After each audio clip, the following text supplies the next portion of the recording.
আবারও টঙ্গী স্টেশন রোডে ছিনতাইকারী জনতার হাতে আটক। টঙ্গী মানেই বঙ্গী, আর এই বঙ্গীর শহরে দিন দিন বেড়েই চলেছে চুরি এবং ছিনতাই। দর্শক, আপনারা দেখতে পাচ্ছেন টঙ্গীর জনগণ, টঙ্গীর সাধারণ জনগণ কিন্তু জাগ্রত হয়ে গিয়েছে। দেখতে পাচ্ছেন এই পকেটমারকে কিন্তু হাতে নাতে ধরে কিন্তু উত্তম মাধ্যম দিচ্ছে সাধারণ জনগণ। দর্শক, আপনারা দেখতে পাচ্ছেন এটি একটি টঙ্গী স্টেশন রোডের চিহ্নিত পকেটমার। কিছুদিন যাবত এই পকেটমার টঙ্গী স্টেশন রোডে ঘুরাঘুরি করে ছটফট করে এবং কি মানুষের ব্যাগের ভিতরে হাত মারে এবং কি বাসে ওঠার সময় পকেটে হাত দিয়ে আপনার মোবাইল এবং মানি ব্যাগ নিয়ে যায়। এটাই সেই কুখ্যাত ছিনতাইকারী এবং পকেটমার, সে দিনে দুপুরে প্রকাশ্য সাধারণ জনগণের সামনেই এই কাজগুলো করেই যাচ্ছে। তাকে আপনারা ভালো করে চিনে রাখুন।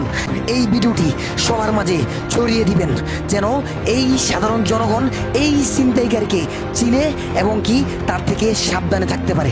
দেখুন, সে কিন্তু ছটফট করছে এবং কি নেক্সট টার্গেটে এগিয়ে যাচ্ছে। মাদারল্যান্ড 24 মাতৃভূমি বিশ্ব সংবাদ 24 ঘন্টা।